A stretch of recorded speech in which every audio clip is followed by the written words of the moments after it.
Kaya pala nagkalat yung mga cocaine shabu dito sa Pilipinas. Ayan na. Makakalusot.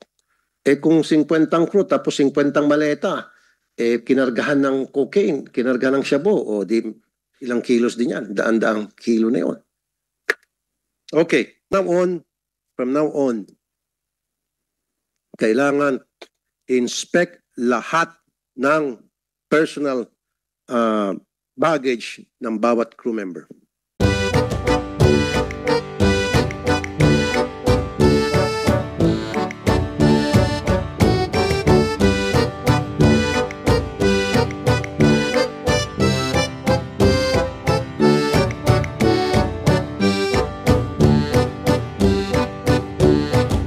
Committee Secretary, in today's hearing, we will discuss the vulnerability of our borders, airport and seaport, at the routes that the smugglers, human traffickers, and others would use or using right now to go in and out of the country or escape.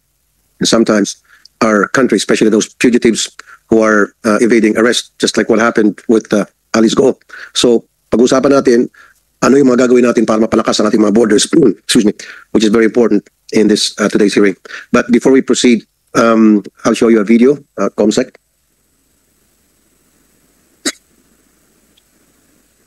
Okay. Yung video makita nyo, ito yung... Starting with the lower deck, which is where most of the action happens. It's where the crew brings the fish on board once they're in the net. The lower deck also holds one speedboat, a skiff boat, and the net, which is underneath a red cover here. I have the mid deck, which holds 2 more speedboats, controls for the cranes, and a bunch of supplies such as salt for the fish holds or materials to make up high-elf, aka RAS. After that, you have the upper deck, which is where the bridge is, as well as our parts room for the helicopter. And then finally, all the way up top is the heli deck. I may be small, but I'm mighty. I have the power to disrupt lives on a massive scale. I target those dearest to you, leaving them defenseless. I infiltrate communities, paralyzing kids across neighborhoods, cities, and countries. And as long as I exist anywhere, I am a danger.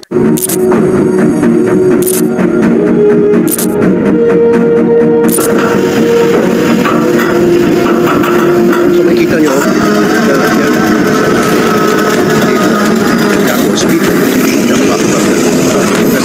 kasi may kwento ni hearing from Little White Boat. Okay, sorry, good. From a Little White Boat, sila ay nag-transfer sa fishing vessel. So that could be the scenario. Na, kasi nung una nagdududa ako na paano lilipat ang isang speedboat, pasahero sa speedboat o maliit na bangka papunta sa malaking fishing vessel. So, pwede yun. From a speedboat, tapos meron yung crane, nakita naman natin, iangat lang papunta sa loob ng barko. Kasi nagdududa ako noon, maalon, paano sasampa yung isang pasahero sa maliit na speedboat going to a big fishing vessel. So, ito naman another scenario.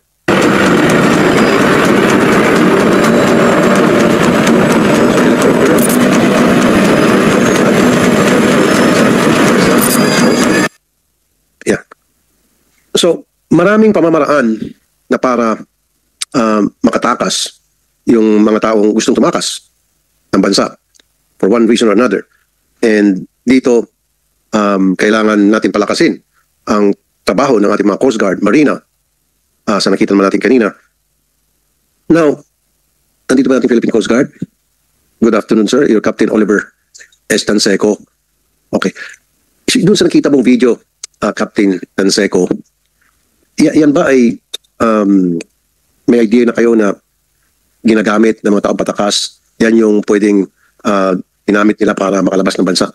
Are you aware of that scenarios? Thank you, Senator Tulfo, sir. Attorney Tanseco po, IDMS, Philippine Coast Guard. Yes, sir. Yes, sir. Doon po sa pinakita mo, it's a typical tuna fishing vessel po. Medyo may kalakihan po siya. Yung nakita mo po na binababa yung kanyang speedboat, pwede po yun. Ang hindi ko pwedeng lang po, pwedeng itaas po. That's normally how you launch a smaller boat to service your bigger boat. The only problem with that, Your Honor, is that when we do that, that's unsafe. So normally, you don't put people on board a small yacht during hoisting because these are basically just crane, a small hook holding the weight of the vessel while it's being hoisted. Now, can that be done to transfer people? Yes, but very seldom because it's unsafe. What we normally do, even if it's a big vessel, if you have a small boat, you want to bring people on board a bigger boat, like the case of statement of Sheila Guo. She said they were able to get on board a big white boat with nets from a small boat, we can do that, Your Honor, because normally, even at sea, what the pilot or the master of the big vessel will do is to give the leeway side. Meaning, pag maalon po, the side that is the leeway, meaning against the current, will be provided for the small boat. Then, there'll be, if it's a big vessel, there'll be gangway just above the level of the water, or maybe a pilot ladder for them to come on board. That's normally the practice, Your Honor. Your next question is, are we aware of this one? Yes, it's a possibility, Your Honor. That's why we have, since the last investigation, we have beefed up our measures to strengthen security, not only on conventional port, meaning those ports that we have CIQS, meaning the custom immigration and quarantine, because there's a possibility that yachts, pleasure yachts like this one, which is right now, Your Honor, our inspection, our authority to make sure that every vessels that depart from this private port catering to private pleasure yacht, medyo limited po, Your Honor. Doon po sa mga commercial, meaning passenger liner or cargo, doon po, we assure you, Your Honor, meron po tayong team of CIQ, meaning Custom Immigration Quarantine and the Coast Guard. Kaya nga po during the statement of Sila, he said, small boat, because, Your Honor, they could have departed not on the port itself, pwede pong beach resort lang, meaning coastal area. Or in the statement of Alice Guo, Your Honor, he mentioned getting aboard a pleasure yacht, yate po, somewhere in Manila. Possible din po yun because like I said, Your Honor, right now po, limited po yung ating inspection of all vessels going in and out of private yacht club or marinas. Thank you, Your Honor. Okay. Yesterday's hearing na-discuss yung dredging vessels. At wala dito yung immigration, so the immigration will have the opportunity to answer some of the questions pertaining to the dredging vessels na nababalitaan ko dyan naglabas-masok ang mga Chinese nationals. Kasi itong mga dredging vessels na ito, they're mostly Chinese vessels.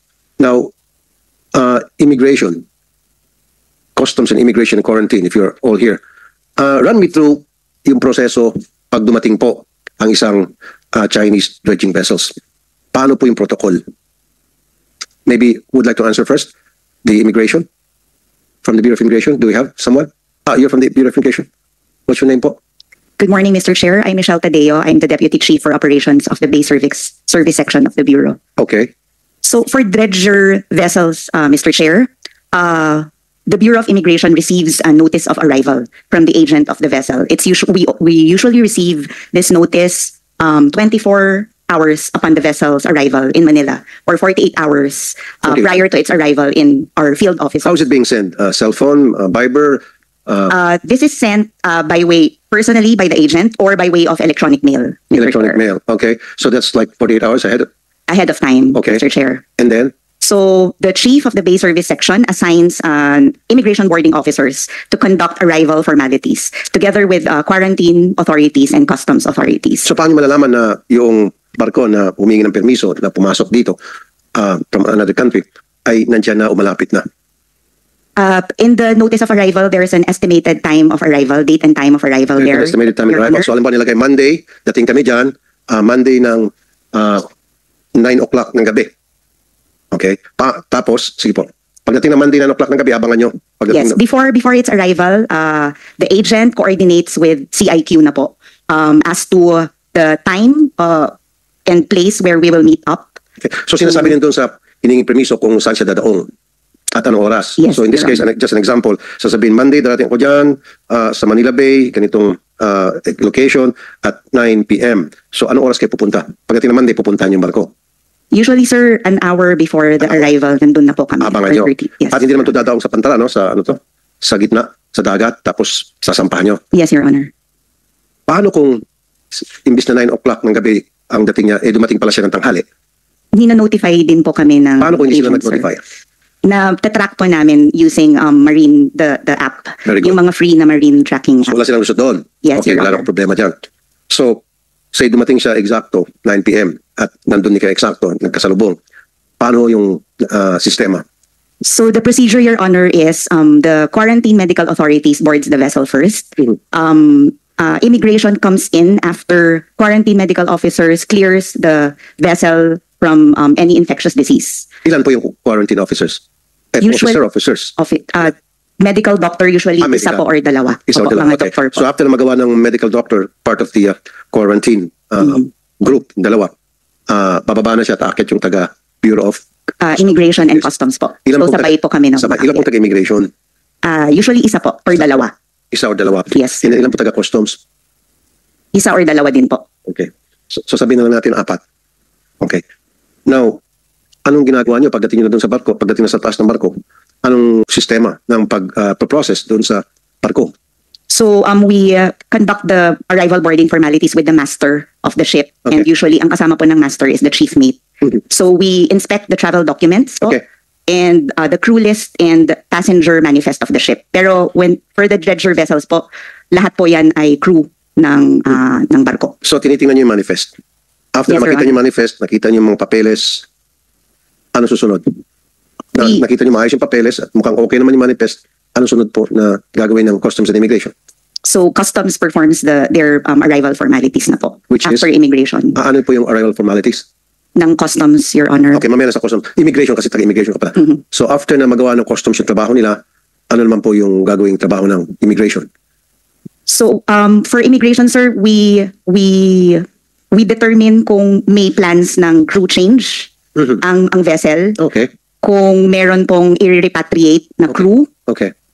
So kailangan po may proper visa po yung mga crew na to. Usually they secure the 9C visa Okay. from our how do consulate you do it? overseas. Yung nasa manifest sa harap nyo, and then may mga passport dyan.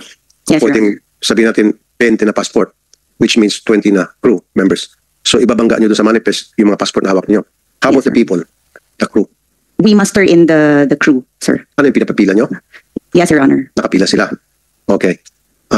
After that, We remind the captain that any disembarking, if they intend to request for repatriation of crew, they should notify immigration so that immigration can issue the proper clearance documents for the repatriation po ng crew. Or if they have joining crew coming from the airport, the master should also notify immigration, Your Honor. okay. Sige. Customs muna. Bago balikan ko yung Immigration. Saan yung Customs? Good morning, Your Honor. Attorney Julito Doria, ano po kayo anong position niyo po sa Bureau of Customs? Ako po yung DepCol for Operations sa POM, Your Honor. Okay, nasabi na po ng Bureau of Immigration yung trabaho nila pagkatapos mag-board ng isang dredging vessel Yes, from, sir. say, China. Ano naman po yung papel niya pagdating niyo po dun sa loob ng barko, sir? Okay, yung mga boarding inspectors po natin, Your Honor, mag-conduct po ng boarding formalities, and they would request for a hard copy of the manifest. So manifest ng goods. Mhm. So usually pag mga dredger po, Your Honor, wala pong laman yan. So nilalagay lang po ng nil cargo. So pagkatapos po nun, i-clear na lang po ng customs yung kasi sa goods lang naman yung usual na concern po ng Okay. customs. Okay na yun. Yes, Your Honor. You sure lahat na? Yes, Your Honor. Susunod na po doon kung magbabayad po sila ng duties and taxes, ibang process na rin po nun, Your Honor. Kung mag-abay sa duties and taxes. Yep. So how would you know whether a crew or some of the crew needs to pay taxes, duties and taxes? Pag may makikita po doon sa loob, Your Honor, na dutiable, Paano po paano nyo nakikita yun? kasi po i-inspect po yung buong vessel po, Your Honor, kung meron siyang mga goods na karga. So ililist Okay. po yun yung Inspect nyo. opo, Your Honor. Yung mga maleta in-inspection nyo. Usually pag mga personal na luggage po, hindi na po nasasama po yun. Hindi na. Kunyari, meron pong malaking maleta, personal luggage yan, hindi nyo na-inspect, syempre, sabi mo. Tama. Hindi na po Hindi na. pinapasok. Paano kung punong-puno ng cocaine at shabu? Your Honor, pag mga ganun po kasi, based na dun sa human intelligence po yun, Your Honor, kung No, tinuturo mo agad yung responsibility nyo sa ibang ahensya. Na dapat in-inspect nyo yung luggage. Kasi sabi mo, wala na inspection pag personal luggage. Tinitingnan nyo lang yung barko kung meron dapat mga bagay doon na taxable or kailangan magbayad ng duties. Hindi mo na in-inspection yung mga maleta. Now, paano nga kung merong bomba doon, may baril doon, o merong shabu o cocaine doon? Lusot na. Your Honor, po, ang usual lang po kasi ng ginagawa natin per procedure is tinitingnan po usually yung store list. So nakalagay po doon kung ano yung mga goods na nakalagay doon sa store list niya. I'll tell you what. Yes, Your Honor. Paligo-ligo ka pa. From now on, inspect nyo lahat ng mga gamit ng mga crew members.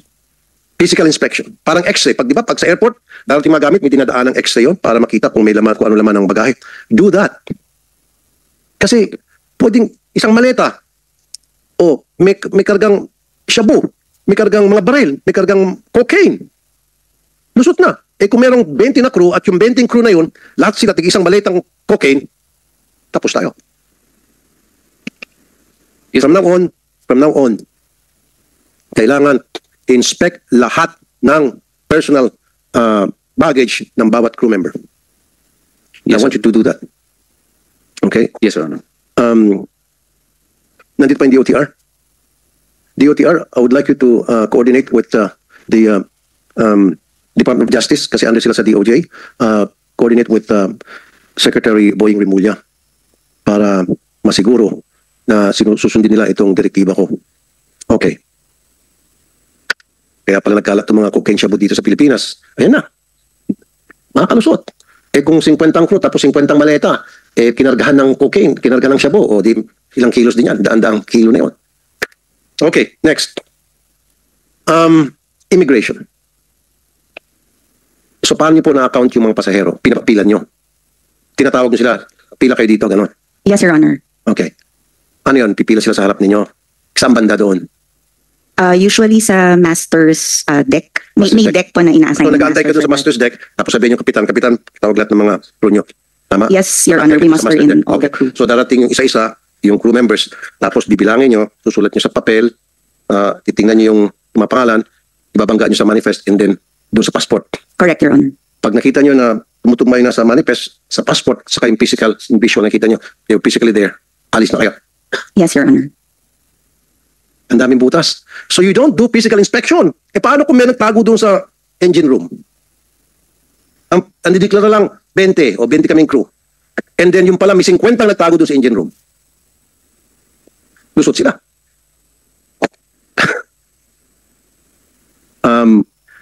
Kumuha kayo ng K9. Maybe Coast Guard or Immigration and Customs. At yung K9 na yun, mag-aamoy ng drugs at K9 na mag-aamoy ng mga tao. At malalaman, halugugin nyo yung kasuluk-sulukan ng mga barko, top to bottom, para masiguro walang taong nagtatago doon. Kung ano yung nasa taas na nakapila, yun lang yun. At walang mga nakasiksik na mga kontrabando sa ilalim ng barko. Di ba, ma'am? Now, tapos nung bababa na kayo. Pagbaba ninyo, so nasa laot yung barko, pagbaba ninyo, uwi na kayo sa opisina ninyo. Tama? Yes, Your Honor. Chill-chill na kayo, tama? Siyempre, anong gagawin? Gabi, uwi na, so chill-chill na kayo. Paano kung yung mga crew members bumaba at say pumunta sa restaurant kumain, pumunta sa 7-Eleven, paano nyo po ma-account yun? Paano nyo po na-monitor yun? Dapat po, dino-notify po kami ng master through the agent. Dapat. Paano kung hindi sila notify, matigas ng ulo kasi may balak silang gumawa ng hindi tama? Wala po kaming presence 24/7 sa port. Exactly. Again, doon natin nakita yung vulnerability ninyo. Kasi nga po, ma'am, sa Zambales, maging dyan sa Manila Bay, dito malapit lang sa amin. Dyan sa dating Sofitel, may kita yung dating dredging vessels dyan. Bumababa yung mga Chinese para magpasyal, para mamalingke, para kung saan-saan silang gumala. So, how would we know kung sila ay babalik pa o hindi? You wouldn't know that, right?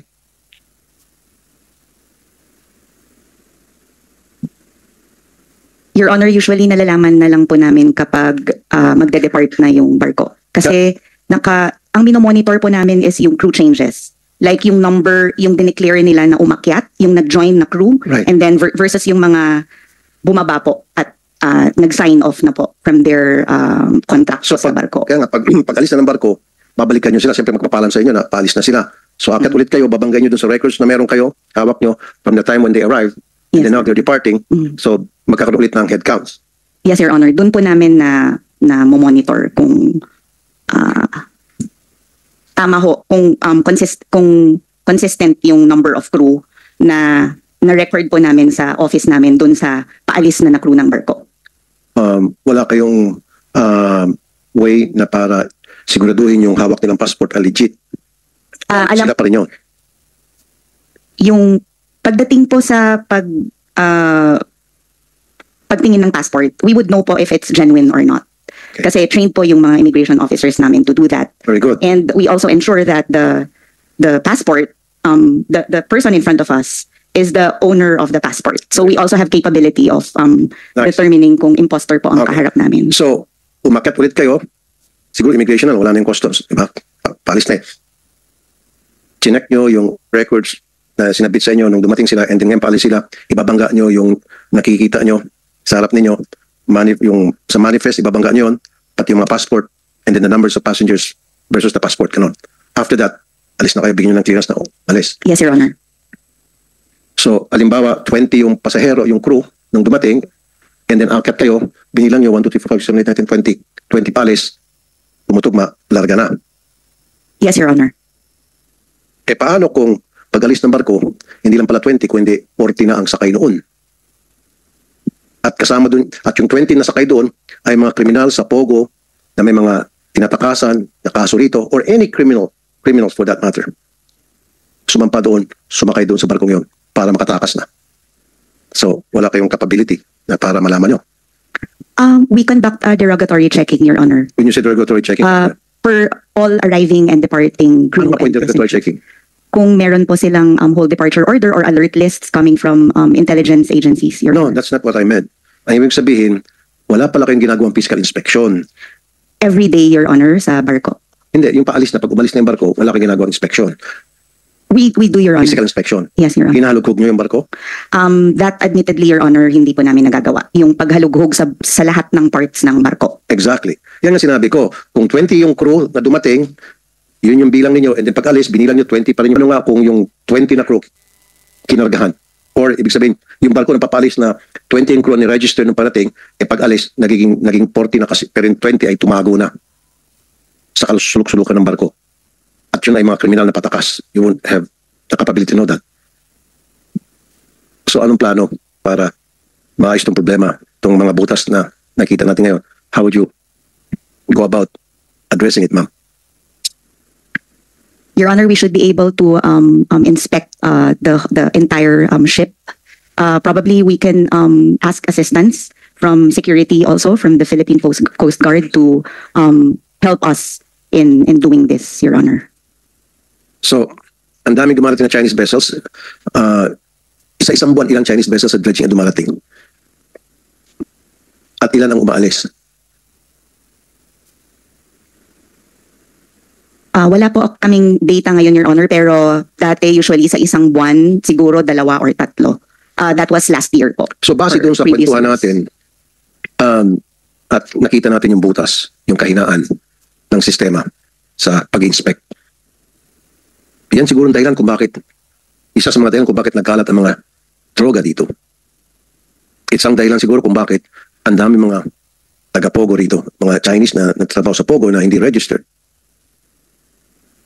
Or, yung mga Pogo na may kaso rito, gumawa ng krimen, nag-torture, nag-kidnap ng kapwa nilang Pogo worker, pwede palang tumakas doon sa barko na yun, sa mga dredging vessels na yun.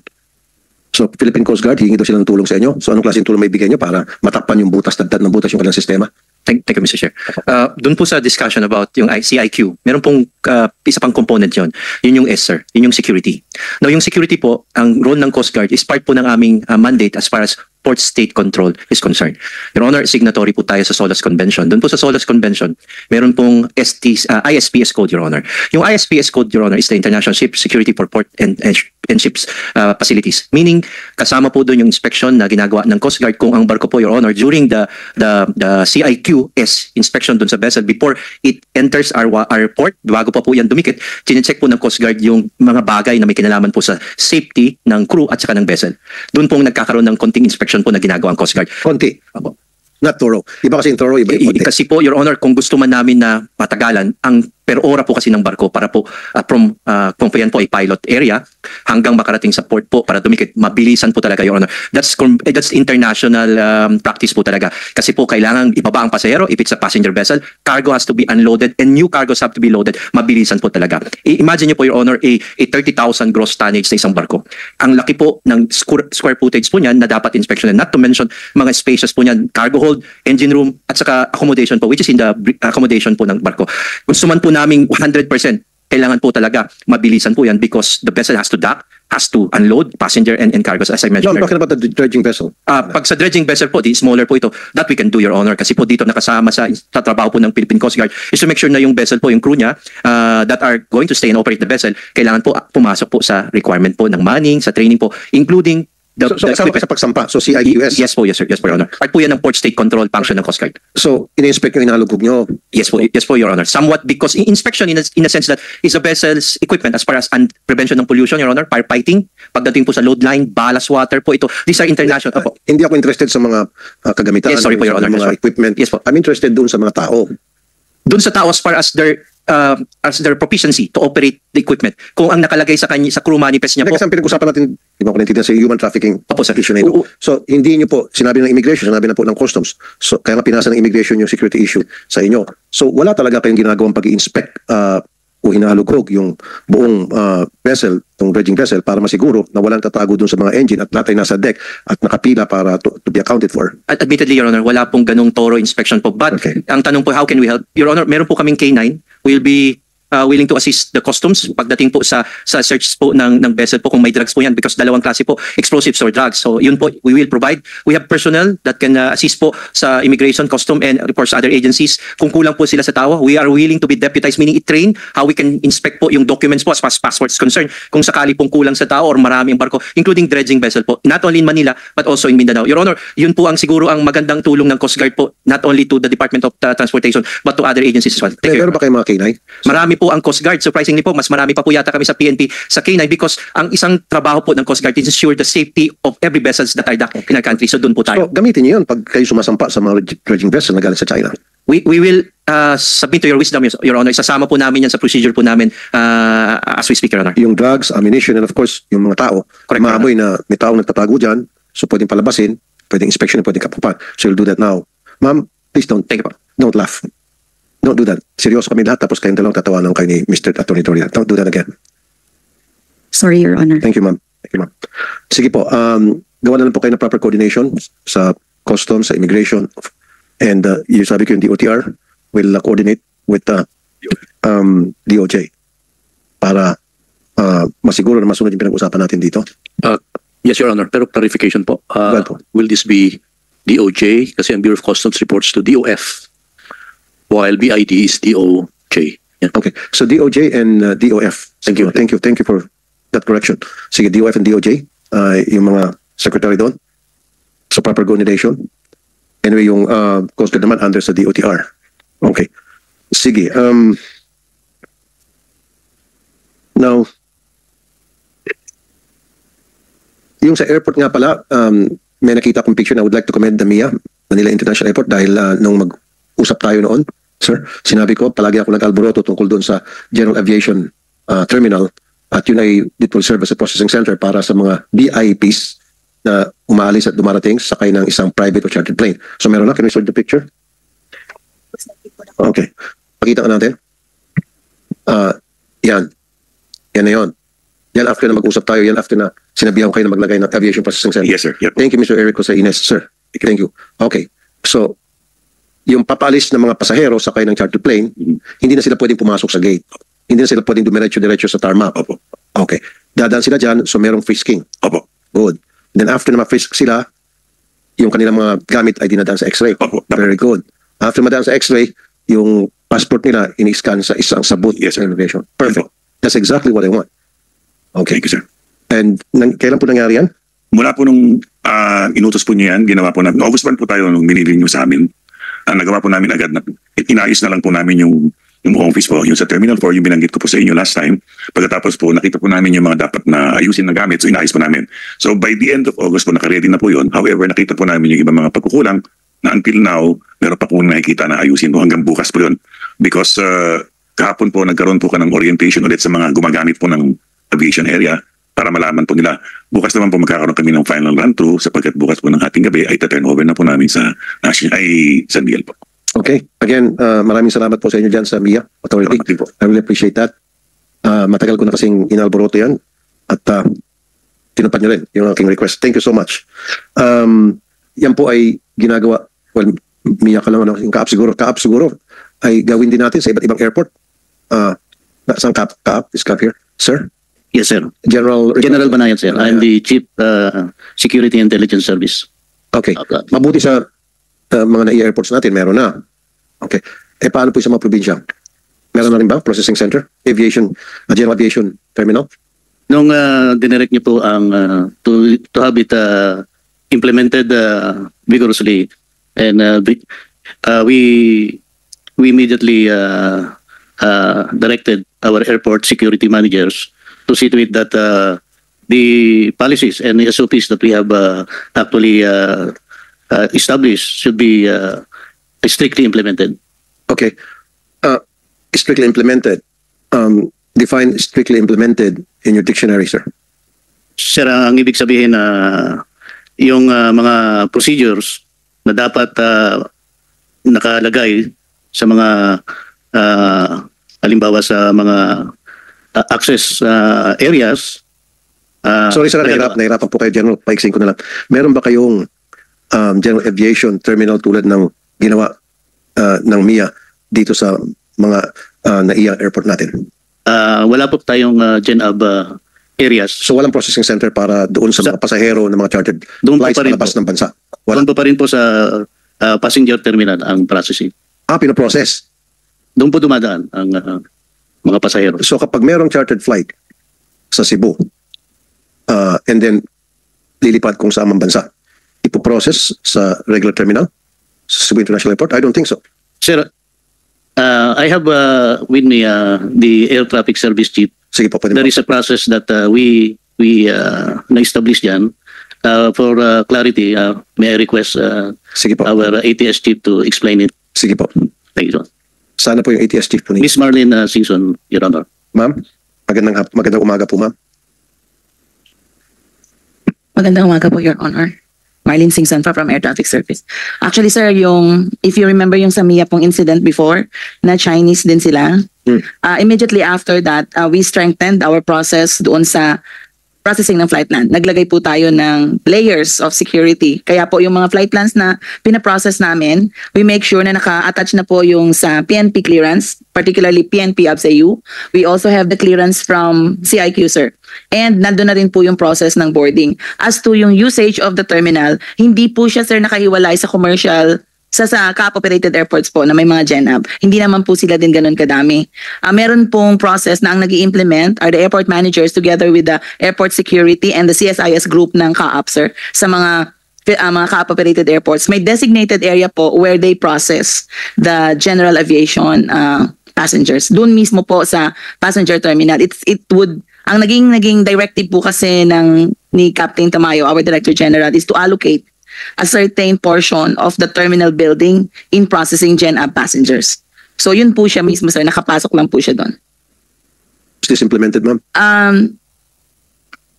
Ano to, sir, although in ano po siya, sir, in tranches, yun pong hindi siya agad-agad ng salahatan. Some airports ready for that, in-implement na po siya kagad. Like for example, So how many airports do you have? We actually have 80 plus, sir. So ilan po ang international doon? Ang international naman, sir, ay operated by other GOCCs kasi. So that's not part of ano po. Like Clark, Mactan, meron po silang sarili nilang process. Pero yun po yung directive for these airports to provide facilitation for GenAb So passengers. pag yung mga Clark, tapos Subic, hindi nyo nahawak yun? Yung Subic, sir, kasama po yun sa process. Pero yung ibig ko pong sabihin, yung sa mga flight plans, sir, kasama sila sa process. But as to the utilization of the terminal buildings that other GOCCs are operating, sila po yung nagde-decide kung saan nila i-designate yung area. So in other words, hindi po lahat ng mga airport ay merong processing center. Tulad na nabanggit nyo sa Cebu, sabi nyo, meron. Diba? Kung ano yung prosesong dinadaanan ng mga commercial flight passengers, yun din ang dadaanan ng mga pasahero sa mga chartered flights. Tama? Pero yung sabi mo, hindi sa lahat ng airport nangyari yun. Kasi sabi mo, depende sa GOCCs na may hawak. Ang ibig ko pong sabihin, sir, is yung pong malalaking airports na to, nag-allocate na talaga sila ng space for this GenAb. But it's not under CAAP. At it's under MCIAA or LIPAD for yung kung sino po yung nag-ooperate ng airport. Kasi itong process na to, sir, is Okay. sa airport management operations. Sige, ABSECOM lang siguro. Meron ba tayong ABSECOM dito? Morning, Your Honor, sir. General Abraham, sir, of PNP ABSE Group, sir. General, so I understand na yung ABSECOM ay present sa lahat ng mga airport regardless kung GOCC management ang nakatoka doon o hindi. Meron talaga ABSECOM pag airport pinag-usapan natin, tama? Yes, Your Honor. Nabanggit kanina ng CAAP, hindi daw lahat ng airport ay merong general aviation terminal to process VIP passengers ng mga chartered flights. That's true, Your Honor. So hindi lahat. Hindi lahat, sir. Wow.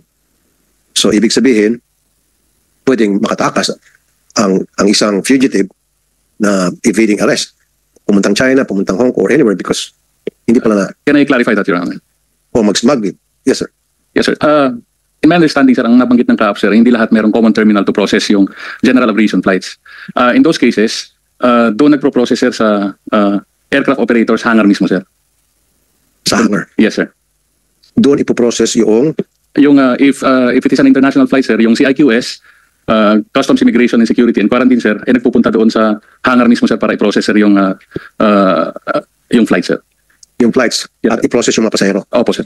Okay. Chine-check po yung mga cargo ng mga pasahero. Yes, Your Yung Honor. maleta. Yes, sir. Nandun kayo, nakikita nyo. Yes, sir. Okay.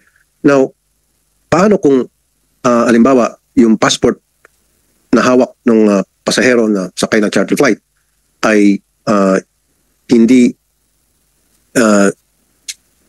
legit? Kasi pupunta kayo, wala naman kayong dalang machine na para yung scanner to scan the, I'm sure sa immigration, pag pupunta kayo sa hangar ng isang chartered flight to inspect the passengers, wala kayong dalang scanner, di ba? To scan the passport. Wala po, Your Honor. So, pwedeng yung pasahero doon, ang hawak niya ay fake passport. Your Honor, hindi po kailangan ng scanners to determine if the travel document is authentic or fraudulent, Your Honor. Sa visible eye po, makikita na rin ho namin, may mga security features that can be seen through yung magnifiers lang or UV light. Di ba pag dadaan ka sa airport, sa immigration counter, ini-scan yung passport or gumagawa ng eye scanner or fingerprint. Kasi kung pupunta kayo sa scanner, sa hangar, wala yun, hindi nyo dala yun. Hindi po namin dala yun, sir. Yung for the biometrics check, Correct. wala po kaming capability for the special flights. But we can determine if the passport is fraudulent po through yung mga handheld equipment po, like magnifiers and portable UV light. Okay. Pero mas maganda pa rin talaga, tulad na ginawa ng MIA, magkaroon talaga ng processing center para sa mga chartered flights para masiguro nito malusutan. Kasi nalusutan na tayo ni Alice Go, sabi niya backdoor ang ginamit, sabi ni Sheila Go, supposed to be na sister niya, pwedeng airport ang ginamit niya, nililigaw lang tayo. So we have to be very strict na bantayan yung ating mga airport at seaports. Dahil kung hindi, labas-masok yung mga kriminal o maybe even PLA, People's Liberation Army. Nakakatakot dyan sa dredging vessels, pwedeng sumakay dyan. At mamaya kausapin natin yung mga intelligence community natin. Now, LCT barges Ororo. Marina, nandito. Ito yung land craft tank. Nandito ba ang taga Marina? Attorney Margaret Espino from the Marina or Maritime Industry Authority. Hello, nasaan po? Hindi kita makita. Can you raise your hand? I can't see you. Virtual ba?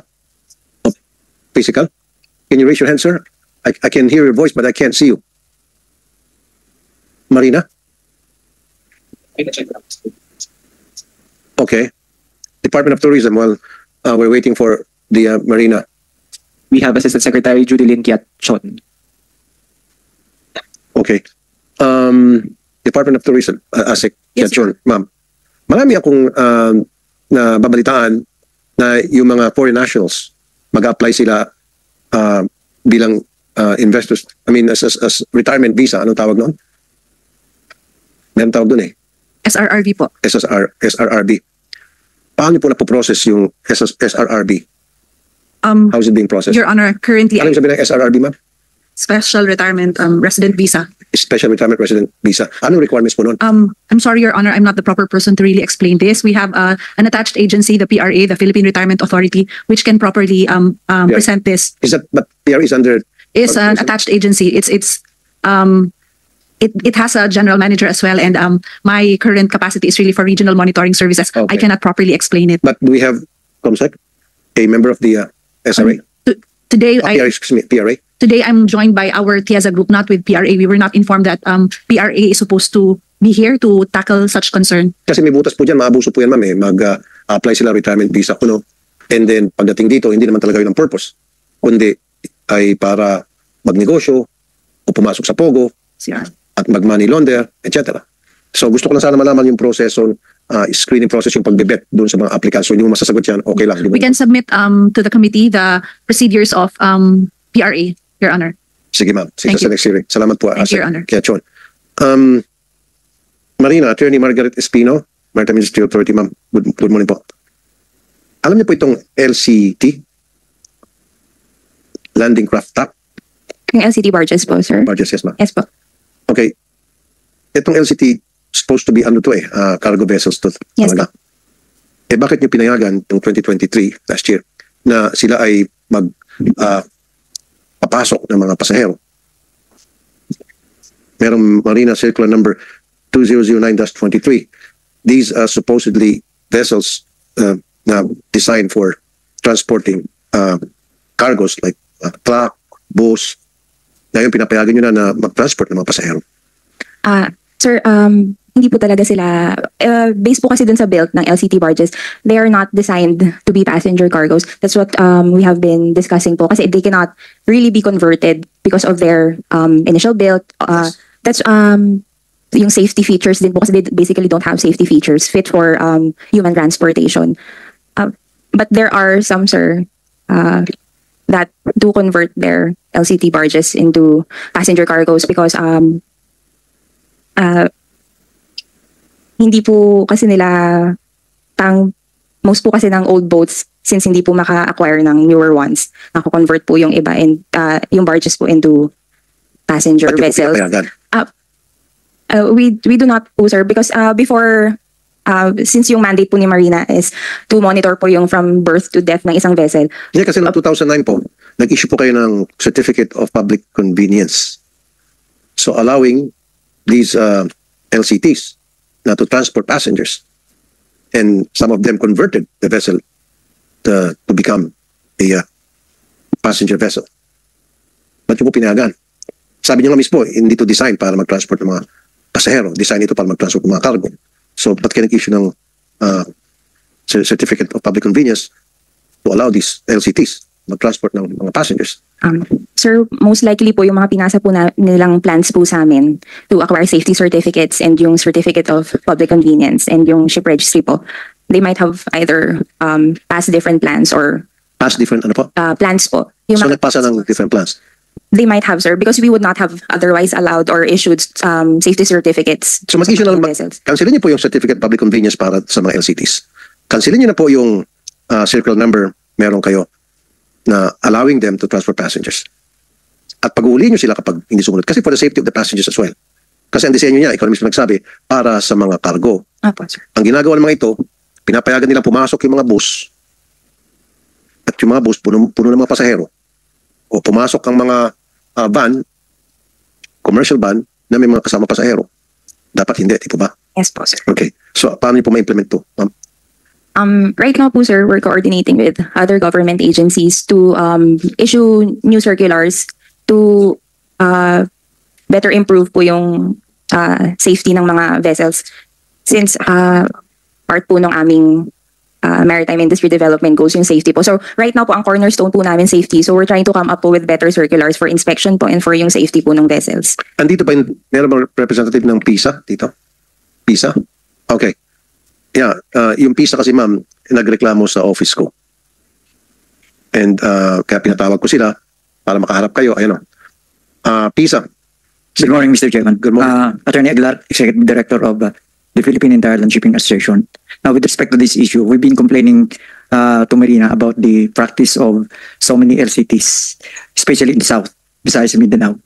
While their license is only for the carriage of cargos, ginagamit ko sa pag-transport ng passengers in the guise of non-revenue passengers. Well, ayan o, example yan. Puro mga bus yan. Exactly. Passenger, public. Exactly, Mr. Chairman.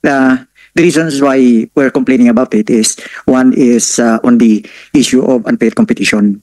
And apart from that, the most important thing is the safety issue. Kasi po ang mga requirements for a passenger ship is a lot different from cargo ships. In fact, mayroon pong requirement ang passenger ship. We call it passenger ship safety certificate, which is only granted to ships carrying passengers. This is to distinguish from ships carrying cargos, purely cargos, like LCTs, where a cargo ship's safety certificate is being required. Now, may mga requirements po with respect to safety na hindi nako-comply ng LCTs. That's why we're complaining about it. Now, to the credit of Marina, we had an honest and heart-to-heart talk with the present administrator, because this practice has been going on since the predecessor of the present administrator. ano po. Now, the present administrator, we had a talk and discussed this matter thoroughly with her, and she assured us that she will do away with that policy. But our question really, Mr. Chairman, is on the enforcement. Kasi even if Marina would have a new guidelines and policy with respect to non-carriage of passenger insofar as LCTs is concerned, kung hindi naman ho talaga na-i-enforce sa field. So sino na responsible sa enforcement? Well, it's Philippine Coast Guard. Philippine Coast Guard? It's Philippine Coast Guard. Marina, is it true? Silang enforcement arm ninyo? Para ma-implement yung polisiya na itong mga LCT hindi dapat nagsasakay ng mga pasahero. Sir, Mr. Chairman, if I may add, Marina has an inherent power to randomly check all ships in the Philippines. But in case of enforcement, it's more on the Coast Guard side. We know the constraints of Marina. Kulang naman sila sa tao.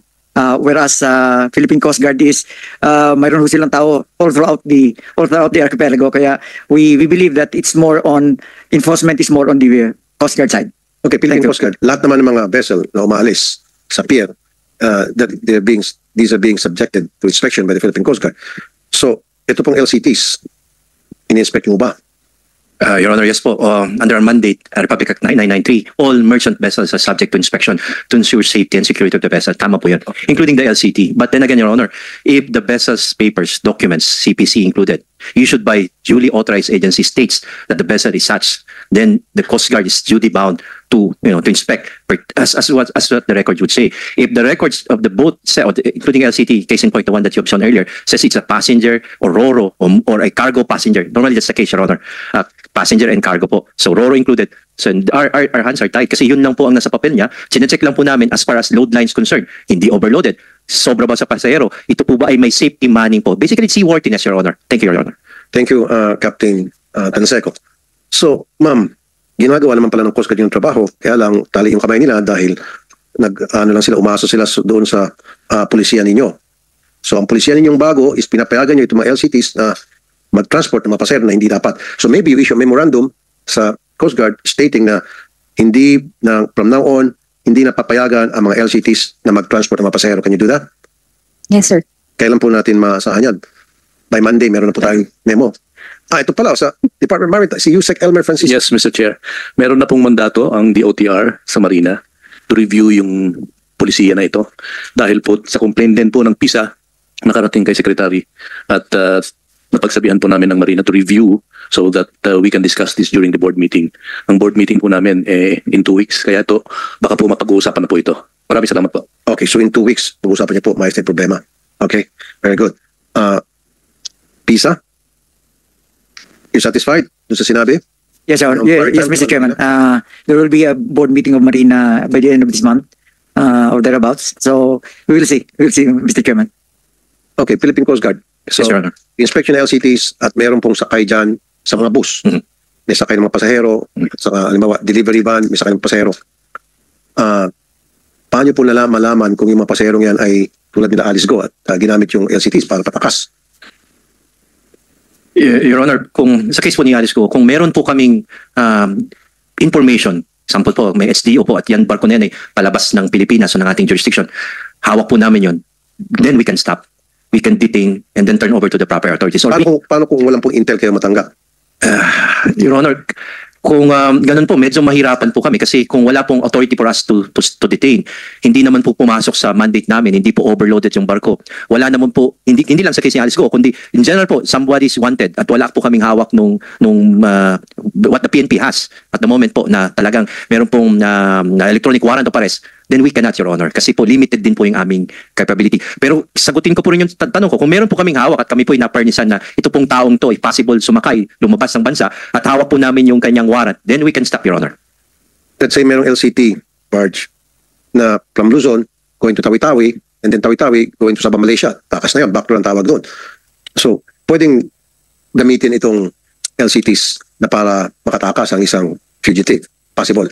Possible po, Your Honor, kasi ang limitation lang naman yung endurance ng barko. Kung ang size nito, kaya niya na yung alon, ang kanyang fuel po, enough for the vessel to reach Tawi-Tawi and even beyond. Possible po yan na gamitin po ng mga criminal syndicate po. Kasi sa commercial vessels, may manifesto, di ba? So dito sa LCTs, wala manifesto dyan. Ang manifesto yung mga TAC. sasakyan. Kasi yung, alimbawa, bus, nakita natin Philtranco, may sakay dyan na 20 na pasahero. Walang manifest yung 20 na pasahero na nakasampa sa Philtranco. Ang basically bilang lamang po para malaman po natin kung yan nga po kasi po kahit driver, may driver na tao yan. So ilan yung maximum na kinikerry niya na passenger. So yun lamang po ang aming limitation for now, Your Honor. Ayun. So ano magandang gawin? Marina, Maritime, and Coast Guard. Kasi pwedeng gamitin yung tulad ni Alice Goo mula Luzon. Sakay siya ng LCT para punta ng Tawi-Tawi. Kasi pag sa aeroplano, merong may screen agad siya dahil may mga manifesto, may mga CCTV. So itong LCT, ito'y pwedeng gamitin din ng mga fugitive na patakas para papuntang backdoor. So ano pong recommendation yung Philippine Coast Guard? Sir, yung pong sagot doon kung kaya natin o kung maaari po, iangat natin yung ating security level sa ating mga ports that are commercially used or commercial ports that are used not only for cargoes, passengers going out of the country na pareho sa airport na talagang 100%. Meron tayong inspection, may screening ka, pati po kasi kung palabas po ng ating bansa, kailangan talaga ng CIQS. Okay. Pero doon sa hindi po conventional, yun po ang medyo problema. So una po, kung pareho po natin sa airport, that would solve our problem somewhat. Doon naman po sa hindi conventional na port po talaga, Your Honor, ibig sabihin, hindi siya talaga port for passenger or cargo na commercial. Diyan po tayo dapat mag-angat din ng ating security measures. Ang isang punto po niyan, yung nabanggit ng ating witness po nung nakaraan, si Alice Goo, na maaring sumakay sila sa isang yate, Your Honor, na sa ngayon po, since ito po ay private, ito pong barko na ito ay for pleasure, private, para pong sasakyan. Hindi po ito common carrier.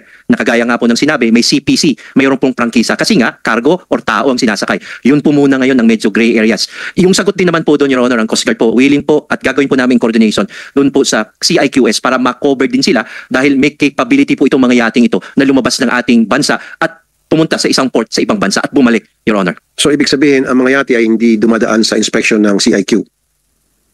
Yung mga palis na yate, immigration, customs, and Coast Guard. So, paano po pinaprocess itong mga yate? With regards to yachts, Your Honor, meron silang binibigay din ng mga exit clearance kung palabas na sila ng Philippines, Your Honor. Pero pag mga domestic movement lang, hindi sila kailangan magpaalam sa amin, Your Honor. Hindi na kailangan magpaalam ang ganun sa immigration. Your Honor, kapag ang next port of destination ay local, hindi na po naaabiso ang immigration. Kailangan abisuhan, kailangan ma-inspection sila. Ibig sabihin, CIQ. Correct, Your Honor. Okay. Coast Guard, pag local, in-inspection nyo, hindi? Pag local po, ang inspection po natin minimal. Radyo lamang sila. Lalabas sila ng port nila, ng marina, para po ma-monitor natin, lalo po magkaroon ng emergency, at least alam po ng Coast Guard. But the inspection po, wala. Again, bakit wala po? Kasi po, local lamang po. Meaning, maaaring ang may-ari, mamimingwit, island hopping, babalik po sa kanyang private port, kaya po hindi po natin na-inspection. Ang inspection naman po natin kapag kumukuha na po sila sa registration, yung seaworthiness. Meaning, ito po ba? Ang aking pupunto kanina, Your Honor, is that ito pong mga barkong ito, maaaring magsabi na local lang sila. Pero maaari ding, because capable yung malalaki na ito, maaaring sumalubong or pumunta mismo sa isang pier sa ilabas po ng ating bansa. Meaning, a foreign country, Your Honor. Thank you. Thank you for that, Captain Tadseco. So, nakita mo yung kahinaan ng sistema natin. So paano po natin palakasin? Paano po natin masiguro na hindi natin malulusutan? Hindi tayo pwedeng malulusutan gamit ng mga yate? Alam ko po, alam na po ito ng Department of Transportation, ng ating mabuting sekretary. Kami po ay nagpaalam na at kami naman po ay pinayagan na makipag-coordinate po sa CIQ. So ibig sabihin po niyan, kung mag-aangat po tayo ng inspection, gagawin po natin once a policy have been crafted together with other agencies, ito pong CIQ, at na-approve po ng ating department po ng DOTR. But certainly, Your Honor, we know the gaps and we will enhance and ensure pati po ito ma-address po natin para ma-prevent po yung pagtakas ng isang Alice Goo pa sa susunod. So, sa next hearing siguro po, magbigay ka ng position paper ninyo tungkol dyan at yung mga polisiya na you will put in place para ma-address itong issue na pinag-usapan natin? Yes, Your Honor, may draft na nga po kami ngayon. Opo, maaari po namin submit niya within the day para po at least may idea po kayo. But again, ito po ay draft pa lamang subject po sa approval ng other agencies and of course our department po, Your Honor. Okay. Noong March 2024, yung US ay nagbigay ng grant sa PCG para sa Vessel Traffic Management System. This is for the feasibility study on the expansion of the Philippine Coast Guard Vessel Traffic Management System. Ano po nangyari dito sa 55 million? Ongoing po yung part po niyan is of course the study, and the second is eventually po yung pag-acquire po ng equipment and eventually to upgrade our Vessel Traffic Information System po, BTIS. Ito po yung mag-ensure ng call regs po natin sa dagat, wala pong banggaan ng barko and ma-monitor po natin yung in and out ng mga barko. But Your Honor, particularly those with AIS, ito po yung Automatic Identification System, Your Honor. Okay. So ongoing, kailan matatapos po itong kailan yung completion? Nasa ibang opisina po yan, Your Honor. May I consult my staff para po may bigay ko sa inyong answer within a few minutes po. Thank you, Your Honor. Okay. Thank you. Ngayon naman, meron tayong mga complainant dito na lumapit sa office ko. Makinig siguro mabuti ang Philippine Coast Guard natin and then the DMW as well. Kung paano sila nakalabas from the Philippines going to Kuala Lumpur at ang dami ng dinaanan at sobrang kalbaryo yung kanilang dinaanan. Kakausapin natin si alias Karen, alias lamang ito. Ma'am, ikwento niyo po yung pag-alis ninyo. Doon lang sa ano mga dinaanan ninyo. Okay po. Saan kayo una From Manila po, lumipad po kami to Zamboanga. Manila? From Terminal 2. Terminal 2? Opo. Okay. Tapos lumipad kami pa Zamboanga. Tapos nagstay kami ng overnight sa Zamboanga. Okay. Then kinabukasan po lumipad naman po kami from Zamboanga to Tawi-Tawi. Okay. So natulog ata kayo sa airport yung sabi mo sa akin? Opo, sir. Sige. And then pagdating ng Tawi-Tawi? Pagdating namin po sa Tawi-Tawi, sumakay naman po kami ulit ng tricycle papuntang Old Chinese Port or Bungaw. Old Chinese Port? Opo, na tinatawag nila. Alright. Philippine Coast Guard, meron ba tayong mga tao doon sa Old Chinese Port? Doon po sa Bungaw, Tawi-Tawi, meron po tayong mga tao, Your Honor. Doon po sa, again, yung commercial ports po, passenger and cargos, meron po tayong mga tao. Hindi ko lang alam kung anong particular po, kung pier mismo na, sorry, Your Honor, yun lamang po. I don't want to. Sige. Kasi yun yung ruta na ginagamit ng mga human trafficker. So dapat talaga may bantay doon ng Philippine Coast Guard. Proceed, ma'am. Okay. Pagdating po namin sa Old Chinese Port or Bungaw Port, sumakay po kami ng lancha. Lansya. So ibig sabihin, dapat yun ay jurisdiction ng Philippine Coast Guard. Lahat ng lansya na alis, chinecheck. Dapat may manifesto. Your Honor, if I may po. Yan din po ang isang limitation yun. Kagaya ng sinasabi ko, doon po kasi sa area, sa Tawi-Tawi, halos lahat ng mga bahay po doon may sariling bangka. Yung iba po maliit lang, dikatik. Yung iba naman po ay, ang i-design niya talaga, parang yun ang isang worry po natin. Kasi po, parang sasakyan, ito po ay private nila. Hindi naman po yan common carrier na magpangkisa at hindi naman po dumadaan sa pier kung nasa ng Coast Guard. Ilalim lamang ng sorry po, pasensya na ko doon. Lansya, mga ilang pasahero? Siguro po, estimated ko po nasa 40 to 60 passengers. 40 to 60, dapat yun. Chinecheck na po yun, commercial na po yun. If I may po, Your Honor. So kung ganun po, sorry po, yung kasi ang dinig ko is lansa. Kung ganun na lansa po talaga, Your Honor, may pasahero, dapat po talaga na-inspect niya natin before departure. May nag-expect? Wala. Wala po. Bumili lang po kami ng ticket. At walang sumampa ng Philippine Coast Guard. Meron kayo mga life vest doon? Wala po. Wala po kaming life vest. Wala ka nakitang life vest doon sa lansya? Wala po. Paano kung lumubog yung lansya? Maraming mamatay. Ito po ay medyo mali sa dapat na procedure po. Dahil ang Philippine Coast Guard po, maaaring hindi isa-isahin yung pasahero, pero yung bilang, sinasabi po yan. Maaaring hindi po niya nakita, pero nandun po ang tao natin, pasakay pa lang kayo, may counter po kasi yan. So ngayon, yung pagsuot po ng life jacket, dapat po, requirement po yan doon sa operator o master. Ayan po, yan yung picture. Hindi, yung una muna. Huwag mo na magalaw, steady dyan. Yan po, yan yung lansya na sinasabi. At kumakarga ng 40 passengers. At dapat sinecheck ng Philippine Coast Guard yan to make sure na seaworthy yan. At kung may mga papeles na tama at kung yung number of passengers tumutugma doon sa capacity na kayang kargahin ng lansya na yan at yung number of passengers dapat ganun din yung number of life vest. So in this case, itong bangka na ito parang bubulok-bulok, kakarag-karag, kung yan ay lumubog at marami doon di ba lumangoy, patay. Yari. So anong naging problema dito, sir? May mga violation po tayo ng SOP po natin. Tawag po natin dito PDI, Pre-Departure Inspection, or Coast Guard Station Commander, Substation Commander. So may violation sa part ninyo? Opo sir. Kung yung po pagkakasabi ng ating witness, doon pa lamang po may violation po kasi dapat po tinitignan niya at kasama ng operator o master po, o kapitan nito, ang mga life jacket ready, kung hindi man nakasuot, alam nila kung nasaan at ina po ito. Sa palagay niyo po, yung visual lang, kasi kung dapat expert po kayo sa tingin lang. Opo. Tulad na sinabi ng immigration, titingnan lang yung passport, alam niya kung yun ay legit o hindi. Now, sa tingin mo yung lansya na yan, seaworthy ba yan? At dapat na kumarga ng 40 to 50 passengers? Tingnan mo, sir. Sir, Your Honor, ito po ay parang hindi naman po napaka seaworthy at wala rin naman na pinakapangit. Pero kung titignan po, moderately seaworthy po ito. Kung titignan ko po, Your Honor, kasi mas pinturado pa nga po ito, maayos po yung kanyang pagkakasto ng cargo niya sa harapan. At kung makita mo po, may lashing naman at may enough naman po. Hindi nga lang, Your Honor, na typical na sana gusto natin lahat, mas maganda, mas bago. Ito po How would you know? Sabi mo, moderately seaworthy, hindi pa nakikita mga papeles. So anyway, pinagtingnan ko lang. Visual lamang po, Your Honor. Answering to your question, Your Honor. So next time, anong pangalan ulit yan, Ma'am Karen? Anong pier na yan? Bungaw Port po. Bungaw Port. So gusto ko ngayong araw na ito, i-text mo, tawagan mo yung komando nyo sa Tawi-Tawi po ito? Yes po. Sa Tawi-Tawi na magbantay sa Bungaw Port. Pag may narinig pa po ako ulit na complaint na isang mga kababayan natin na dumaan dyan at hindi naharang ng Coast Guard at na nakalabas ng bansa at nakapunta sa say Thailand, Bangkok, babalikan ko kayo, sir. Yes, Your Honor, we will do that. If I may, Your Honor. Kasama ko po ngayon yung aking mga investigador, ang IDMS po ng Coast Guard, Investigation Detection Management Service. Kasabihan po kasi kami na pupunta po rito si Ma'am Karen. So nandyan na po yung aming mga investigator. We will talk to her at kung sino po yung may kapabayan, including our Coast Guard personnel na nagkaroon po ng negligence in this case at yung mga naging involved po na kung saan nagkaroon ng trafficking. Makaasa po kayo. We will file cases po. We will make sure. Hindi lamang po yun sila na involved, pati yung operator at owner po ng sasakyan na ito. Because hindi po mangyayari ito kung walang kapabayan or may intentional po na gumawa tagalan ng ating violation ng laws. So from now on, wala nang lansya na alis ng Bungaw pier nang hindi na-inspect ng Philippine Coast Guard.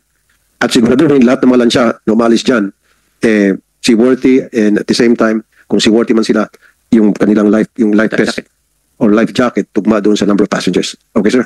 Yes, Your Honor, we will do that po. Ako po ang mag-guarantee sa inyo, Your Honor. And I will send report of our compliance together with photographs po, just to satisfy po yung ating inquiry. Thank you, Your Honor. Okay.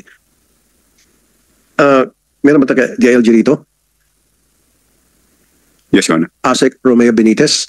Good afternoon, Your Honor. Okay, sa case nitong Tawi-Tawi, ito po yung ginagamit regular na rota ng mga human trafficker. Paano natin ma-disseminate itong information ito sa mga taga-LGU? Para mabantayan. Dapat alam ito ng mga mayor. Sa'yo. Yes, Your Honor. Now, in view and pursuant to the power of the Secretary of the DILG to oversee and to ensure compliance of our laws by our LGUs and their officials, this is well within the purview of the Secretary's authority, and we will bring this matter to the Secretary to ensure that there is a proper directive, memorandum, or even advisories under pain of punishment if there are local chief executives who will fail to heed the directive of ensuring that these laws are properly put into application or provision, Your Honor. And incidentally, the province of Sulu in the latest decision of the Supreme Court was already excluded by the High Court from the coverage of the Bangsamoro Organic Law. I think this is a welcome development because before Sulu used to be part of the Bangsamoro Autonomous Region. But with this particular ruling of the Supreme Court, although we still have to wait for the finality and for the proper guidelines on how to implement this court's pronouncement. But we do consider this as a welcome development. Now, it appearing that the province of Sulu now, particularly the place of Bongao, may now be placed under the coverage of the President of the Secretary's power of oversight, as this power was delegated to him by the President under AO 267, Your Honor, please. Okay. Thank you, sir. Now, Ma'am Karen, continue please. So, from Bungaw, sumakay ka ng lansya. From Bungaw Port po, siguro almost 2 hours. Binaba naman po kami sa medyo malapit sa Sitangkay. Sitangkay po. Sitangkay. Opo. Tawi-tawi pa rin po ito. Opo.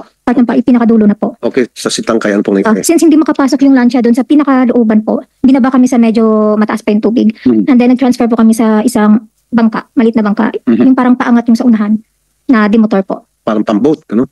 Parang po. Okay. So sumakay ka dun sa pamboat. Yan na po yun. Opo, yan po. Okay. Ako po. Delikado yan kung nagkaroon ng alon, malaking alon, pwedeng tumaob. Yes po, sir. Again, Philippine Coast Guard. Marina, may problema na naman tayo. Ayan punong-puno na maleta at hindi dapat ganun yung sistema na pupunuin mo ng maleta yung bangka. Kunting alon lang yan, tataob.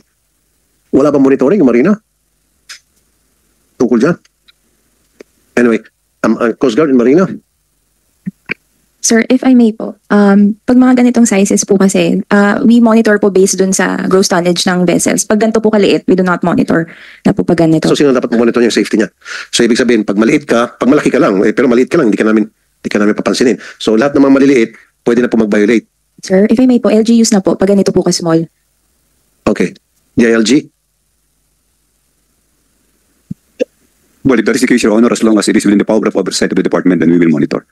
Yes, pakipadala lang po kayo ng direktiba sa mga mayors na i-monitor yung mga pier, yung mga maliliit na bangka na bago pumalaot. Siguro mag-form sila ng mga special task force. Kaya naman munisipyo, kahit na mga 3, 4 na tao, 5 tao. Huwag payagan itong mga ganitong pambot na magkarga ng punuin ng maleta at mga tao. Nakakatakot po. Wala po kayong nakitang life vest doon? Wala po, kundi anti-battle lang po. Sa ganyang bangka po, wala po. Okay. Sige, pagkatapos ma'am, nung makikita nitong lansya, itong bangka. Pumasok po kami sa Sitangkay at hinanap po yung contact person ng nagpaalis sa amin na nagngangalang Black. Black? Bakit Black? Black siya kung ipopronounce natin pero sa malayo is Black. Tausog po siya. Okay. So ngayon, hinanap niyo po si Black. Opo. Nagstay po kami doon until 10 p.m. po. Pagkatapos po? Pagkatapos po, nung 10 p.m. po ng gabi, pinapack up po kami kasi andyan na daw po yung sundo namin another bangka. Okay, another bangka na naman. Opo. Alright. So sumakay ka nung doon sa another bangka. Anong lugar na po ito? Sitangkay pa din po. From bahay po ni Black, umalis po kami ng 10 p.m. Siguro mga almost 1 hour po. Nagstay po kami sa isang floating open na bahay siya. Na nakalutang na tubig po. Okay. Nagstay po kami doon ng more than 2 hours. Then from 2:30 a.m. po, nag-ano na naman po kami, sumakay na naman po kami ng bangka. Another bangka na naman? Opo. Okay. Saan papunta? Papunta naman pong Semporna, Sabah. Semporna, Sabah na. Opo. Okay. Lampas na ng Pilipinas yun. Opo, sir. So, walang Coast Guard? Wala po. Doon? Wala po. Puro lang po lahat bangkero. Bali, mga 4 na bangka po. Yung dalawa yung sa amin, tig-isa. Sa isang bangka, 2 kami. Sa isang bangka po, 4. Tapos may nakita pa po kami na 2 bangka. Siguro po yun yung mga pangligaw kung sakali may checkpoint. So, nakalabas na kayo ng Pilipinas? Opo, sir. Okay. At nasa Sabah na kayo? Opo. Dumating po kami sa Sabah past 5. Magsi 6 a.m. na po. Okay. Pagdating sa Sabah, Malaysia? Pagdating po sa Semporna, Sabah, nagstay po kami doon. Semporna, Sabah, okay. Nagstay po kami doon until evening naman po. Okay. Tapos, alas 7 ng gabi po or 8, sumakay naman po kami ng Hilux, 2 Hilux. Okay. May po ng contact person din ang nagpaalis sa amin. Papunta naman po yun from Semporna to Kota Kinabalu, Sabah. Kota Kinabalu sa Sabah? Opo, sir. Ilang oras yung biyahe? As far as I remember po, almost 6 hours. Wow. By land po. By land, okay. So pagdating sa Kota Kinabalu? Pagdating namin sa Kota Kinabalu po, nagstay po kami ulit sa hotel for 4 days. Okay. Opo. And then? And then, before ng flight namin po, 2 days before our flight, may kumuha po ng passport namin para sa tinatawag nilang chop-chop. Chop-chop? Bakit chop-chop? Chop-chop po is, tatatakan lang nila pero hindi lalabas yung pangalan namin sa system. At meron silang contact person doon sa KK Airport na immigration officer. Okay. After that, ano po nangyari? August 13 po ng gabi, flight na po namin. May sinend po sa amin yung contact person na picture kung saan po kami pipila na immigration officer or saan na counter. So, ibig sabihin, yung immigration officer na pipilahan nyo kasabat yun? Opo, sir. Okay. Opo. Pagdating nyo doon sa counter na yun, pagdating sa immigration officer, ano nangyari? Po siya na may itatype or magtatanong tapos yun na po, tuloy-tuloy na po, smooth na po yung biyahe namin. So, nung nakalampas po kayo sa immigration, ano po nangyari sunod? Lumipad kami papuntang Kuala Lumpur po. Okay. Ilang oras po from that? Kuala Lumpur, 2 hours. 1 hour and a half. 1.5 hour. Pagdating po ng Kuala Lumpur? Pagdating po ng Kuala Lumpur, andun na po yung nag-arrange ng namin. Andun na po siya, sinundo na po kami. Okay. Saan po kayo dinala? Dinala po kami sa isang condo na sinasabi niyang condo ng kaibigan niya. Okay. We are 6 po. 3 of us nagstay dito ng 2 weeks. Okay. Tapos, bumiyahe naman po kami by bus papuntang Changlun. Changlun is dulo na siya ng Malaysia, border ng Malaysia and Thailand. Okay. Pagdating po, nagstay naman po kami ulit na sa hotel ng 5 days. August 29 po ng 5 a.m. may kumatok po sa hotel namin. Yun na po yung sundo namin. Okay. Pinagkasya po kami sa isang maliit na sasakyan. Dala-dala po yung 3 naming bagahe. Tapos umikot lang po at paharurot ng takbo at binababa kami sa madilim na bahagi ng lugar na yun. Okay. Pagpapasok po sa amin, pinababa kami ng driver. May pumasok na 3 lalaki doon sa sasakyan. Pinaiwan yung bagahe namin. At ilang segundo lang po nakalipas, may nagbigay ng go signal namin para bumaba sa bangin. Bangin? Bumaba sa bangin? Opo. Ba't kayo bababa sa bangin? Bababa po ng bangin, tapos papasok ng tunnel. Okay. Yun ang way papunta sa tunnel. Opo. Tapos nagstay po kami ng ilang minuto doon. After ng ilang minuto, ano nangyari? Dumating yung mga mag-a-assist sa amin, Thailander po. Bumaba na naman kami ulit po, papuntang ilog. Tinawid namin yung ilog. Okay. Opo. Tapos inakyat namin yung 4 na bundok. 4 na bundok? Opo, sir. Ilang oras nyo po inakyat yung 4 na bundok? 6 hours po. By foot? Opo, sir. Okay. I understand, isa sa inyo, isa sa mga kasama mo nahimatay. Kung nahimatay po yung kasamaan ko, ito po. Ayan. Si Mr. Chester. Okay, 6 hours kayo naglakad at maputik. At sobrang taas po ng bundok. Bali dyan po, medyo maliwanag na dyan, patag na po yung dadaanan. Okay.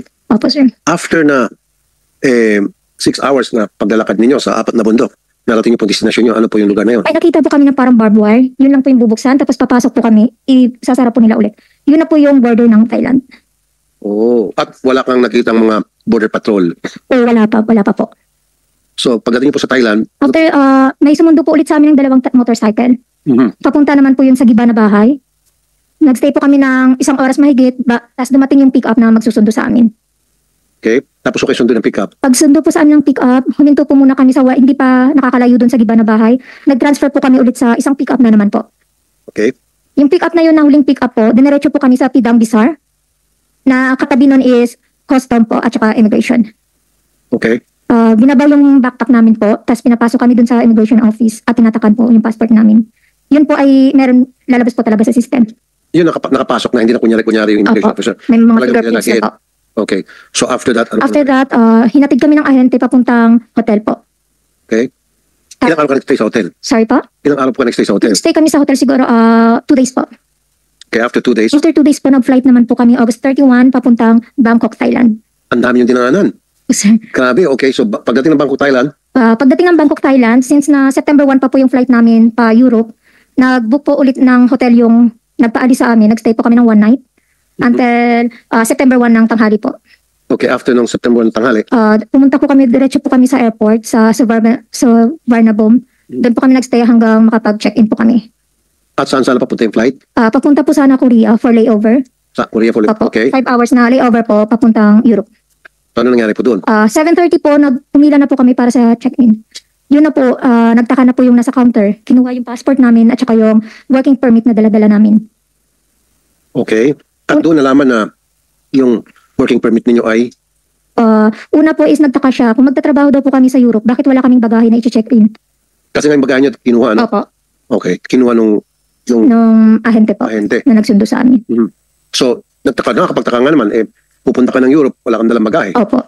So, ano pong sinabi nyo? Marami po siyang, nagbusisi po siya dun sa system, tapos maya-maya po sabi niya, upo po muna kayo, i-verify ko lang po. Okay. Siguro after 30 minutes po, may lumapit po sa amin na babae, staff din po. Sabi niya, I'm so sorry you cannot fly tonight and I cannot guarantee you that you can travel to another country. Dahil? Siyempre confident po kami na makakaalis kami na legal kasi may papers naman po kami kompleto. Sabi ko po, pwede po ba namin malaman kung ano yung dahilan? Sabi niya po is immigration problem Meaning, yung working permit ninyo at working visa. at working visa ay fake. Opo. So, ano pong nangyari? After that po, kanya-kanya na po kami tawag sa pamilya namin. Tapos, yung contact person namin nag-book ulit po ng hotel. Nag-stay po kami doon ng ilang araw po. Tapos, naisipan ko mag-check ng working visa, i-verify ko kung legit ba siya. September 3 po, nalaman ko na fake yung working visa na hawak namin. Doon nyo na na-realize na wala na kayong pag-asa makalabas ng bansa. Opo. Tapos, before ko po na-verify na fake yung hawak namin na working visa, nagbigay po ng another plan yung contact namin. Opo. Anong plano? Ang gusto niya po mangyari is, kukuha po siya ng e-visa sa amin at nagbaka sakali siya na kung sakali maglabas po kami ng another 10,000 mahigit po para sa e-visa. Humingi ulit ng pera. Opo, going to Turkey naman po.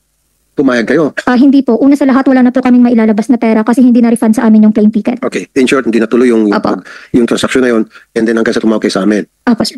And I would like to thank the DMW doon sa naging mabilisang action ninyo, agad na rescue sila. 2 team po yun, isang team. Nasa na po? Yeah, good afternoon po, Mr. Chair, and to my colleagues in government. Yes po, we were able to repatriate the victims and we were able to provide all forms of assistance under the programs of the Department of Migrant Workers. And we filed the proper and appropriate case for large-scale illegal recruitment against the perpetrators of this heinous offense, Mr. Chair. Good. Saan po yung isang team? Kasi 2 team yun eh. Okay, wala. Yung isa po, nasa OWA team and the DMW team, kasama rin po Hindi, yung mga victim. Dalawang ano eh, di ba? Yes po. Nasa Kuala Lumpur, Malaysia po sila. Yeah, yung kasamahan po nila, Mr. Chair, sa Kuala Lumpur pa, they will be repatriated soon. We are just arranging some documentations with our MWO for the proper repatriation. Pero safe na sila? Yes, sir. Yes, sir. Okay. May ba ganitong klaseng mga kaso na rin kayo na using backdoor at na traffic yung mga kababayan natin? Sir, yung kwento po ni Karen is a perfect example of human trafficking and illegal recruitment. And the DMW has set in place several layers of protection in order to avoid illicit activities conducted by illicit groups victimizing our OFWs for overseas employment. Unang-una po, with all due respect to Karen, they violated all layers we presented for protection. They have to go through, number 1, to the DMW. Kinakailangan po talaga dadaan sila sa Department of Migrant Workers for proper documentation. Pangalawa, they have go through the process of the MWO, yung Migrant Workers Office po natin doon sa destination country. Kinakailangan i-check po yung employer. Pangatlo, oras na alis po sila, they will have to go through the BI, the Bureau of Immigration for the departure formalities. I-check po ng BI yan kung meron silang tinatawag na OEC, yung Overseas Employment Certificate, which is linked from our database sa DMW to the BI system online. And makikita po doon kung sila ay properly documented. Ang third layer po natin, hindi po sila dumaan sa private recruitment agency na licensed by the DMW to offer an employment contract abroad. Lahat po yun, hindi po nila dinaanan. Kaya po tayo sa DMW, we are very much doon po sa tinatawag na public information campaign. We converge with all interagencies and the LGUs to properly our prospective OFWs kung ano po yung process for a safe and regular migration process po, Mr. Chair. Just what I recommend, Yusek Olalia, sa lahat ng mga airports, yung bang backdoor kung tawagin, dulo na ng Pilipinas, Tawi-Tawi, Zamboanga, at iba pang mga airports na jumping point from kung saan yun bababa yung mga pasahero at sasakyan ng bangka. Maglagay kayo ng mga karatula. Makipag-coordinate kayo sa airport authorities doon. Karatula to remind the passengers na baka ikaw ay biktima na ng human trafficking. A, kung ikaw ay hindi dumaan sa DMW, or B, kung ikaw ay papunta ng ibang bansa para pinangkontrabaho. Reminder, and then kung ikaw ito, better not continue anymore dahil itong pwede mangyari sa iyo. And then contact this number. Pwede ko bang ganon? Yes, sir. Very important po yung suggestion niyo, Mr. Chair. So meron sigurong close coordination sa airport authorities pati sa DMW para yung tao na basa niya, o nga pala, hindi ako dumaan sa DMW at lalabas ako ng bansa sa hindi tamang paraan, nagbago, tatawagan kayo. Diba? Yes, Mr. Chair. So you can do that, right? Yes, Mr. Chair. Thank you, sir. Kailan po ilalagay yung karatula? We will coordinate with all our offices. We have regional offices, especially sa South po. Meron po kami sa Zamboanga, and we will coordinate with the proper LGU. No? May convergence po kami dyan.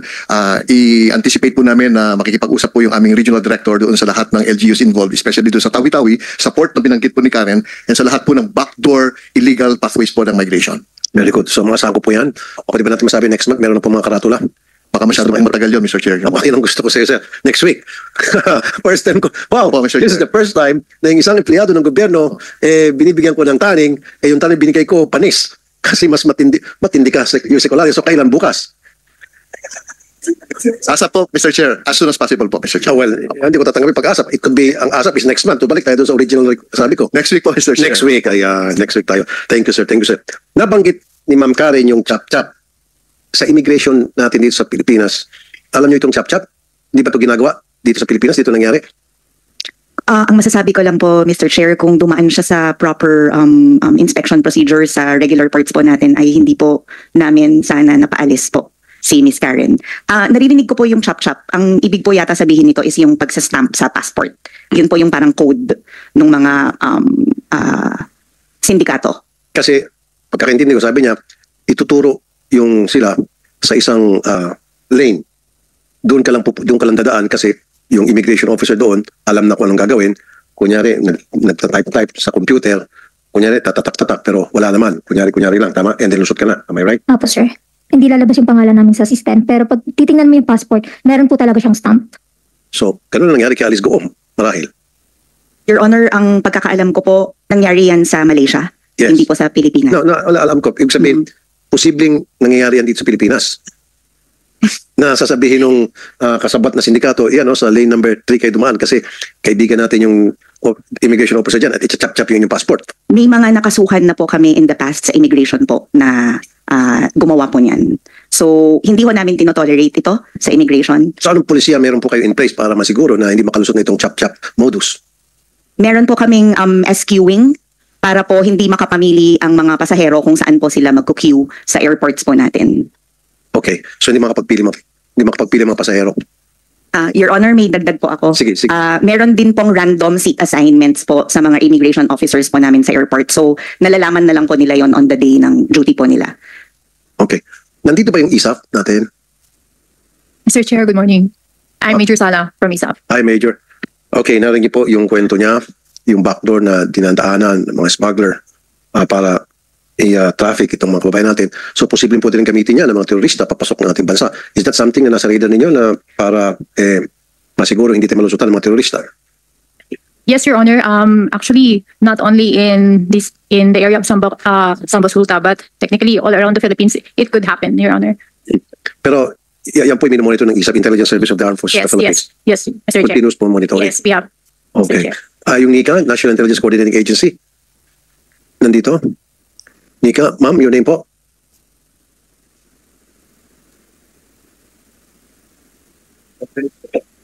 So the same question that I asked sa ISAP, aware po kayo na yung mga backdoor na madaling lusutan ng mga smugglers, ng human traffickers. So therefore, pwede rin lusutan tayo ng mga terorista, ng mga taong masasamang loob galing sa ibang bansa. Yes, Gusto Mr. Chair. mag-signal na game dito. Yes, ma'am. Yes, Mr. Chair. Isa po yan sa mga route po na monitor po ng ating mga intelligence officers po sa regional office. So, in fact po, continuous po yung aming coordination, not only yung intelligence gathering ng mismong intelligence officers namin, nakikipag-coordinate din po kami sa mga other government agencies po. Like for Coast Guard? verification. Yes po, Mr. Chair. At meron na ho ba kayo na ibato na intelligence report sa Coast Guard para bantayan itong mga tao, grupo ng tao o tao na gusto pumasok ng bansa at nahalang ng Coast Guard? Mr. Chair, I can not remember the exact cases, but meron po tayong mga previous na mga cases wherein may nakuha tayong information from our foreign counterparts, and then naibato po natin doon sa ating mga local law enforcement units po, Mr. Chair. Okay. Coast Guard, meron ba kayong mga harang? May mga nahuli na kayo na tulad ng nangyari dito kay alias Karen? Yes, Your Dahil sa Honor. inyong pagbabantay, napigilan? Yes, Your Honor. May mga cases na rin po tayo.